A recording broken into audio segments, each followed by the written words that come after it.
This right here is the face of a man who has survived death twice in the span of like 24 hours. Holy shit. Tokyo Revengers is a different type of excitement. It's so different.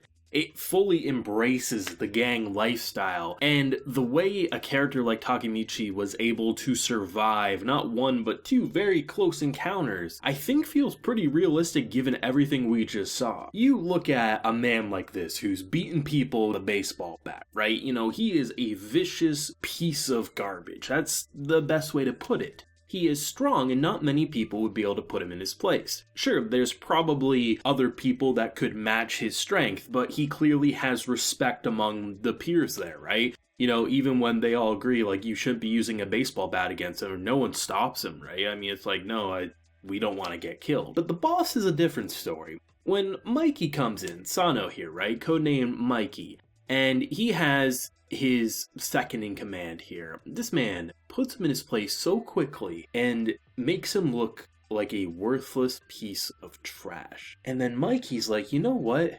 I like you. You're gonna be my friend. That is honestly more frightening than anything that other guy was doing to him. Baseball bat to the head, all that. When a character who you firmly believe is going to cause horrible destruction in the future, that he will be a part of a gang that murders, kills, steals, all these things, and he's saying you're gonna be my friend, that could be the best or worst case scenario ever. And to see what he's able to do, like both of these characters, like my mind was blown when I saw that. I absolutely love how Takemichi refused to back down, and there was no realistic way for him to survive that. This was a character who would firmly go into the, okay, you want to die, I'll kill you. I think he absolutely would have, and he probably would have had to, start back from square one if he got re-zero luck there. But seriously, like, that was so brutal, and the fact that his friend there was about to pull a knife and actually stab him, I mean, it wouldn't have worked out good, but you can't really blame the guy given, he refused to back down, and I was hoping someone would be inspired by that in the higher-ups. I actually saw it was going to be this man who was beating the living shit out of him, but no. Instead, it makes more sense for him to be like, okay, you want to die? I'm not going to be tears from you, like, oh, you have this amazing skills. But the higher-ups, we haven't seen their personality yet.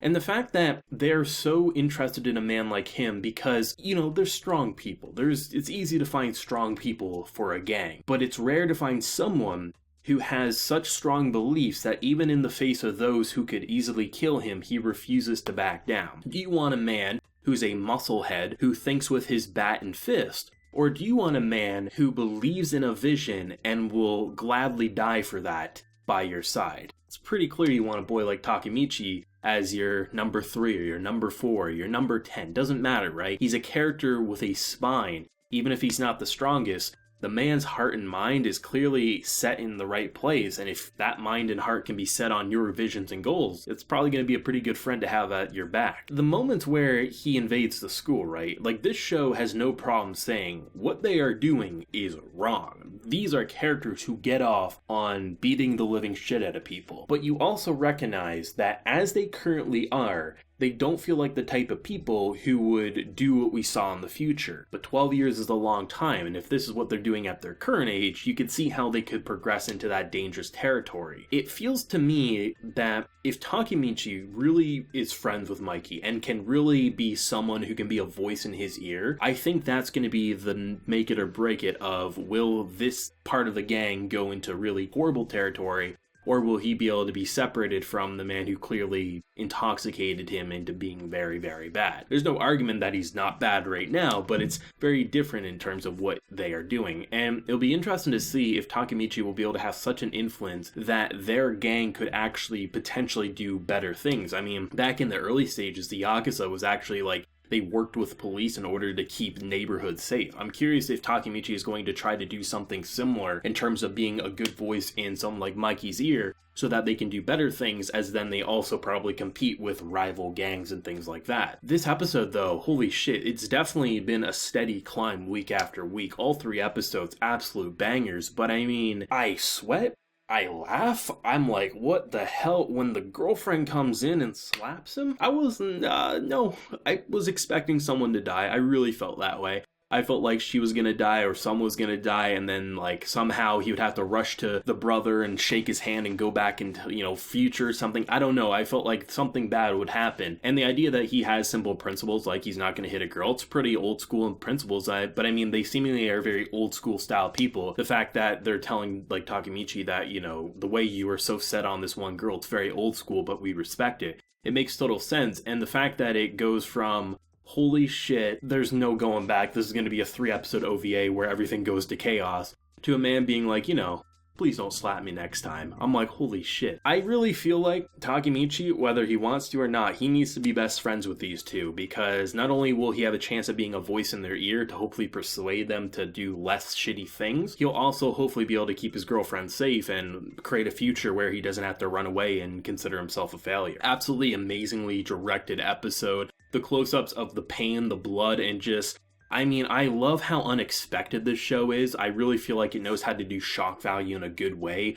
I feel like probably a lot of people, unless I'm the odd one out, were probably assuming the way he was fighting there. Either A, he would get a punch in on this guy and the guy would say, you know what, I'll give you a shot. Or he would have a change of heart being like, you know what, we can't have him die, right? There's no way. But the fact that the heads come in and they just put this man in place, it really goes to show that as long as he's friends with Mikey, in theory, no one a part of this section of the gang should be able to touch him, because if they do, they'll end up getting killed. And I firmly believe when he threatens saying, I will kill you, I believe it, I really do. It's terrifying, like realistically, you want to say, you two just go be lovebirds away from all this gang activity.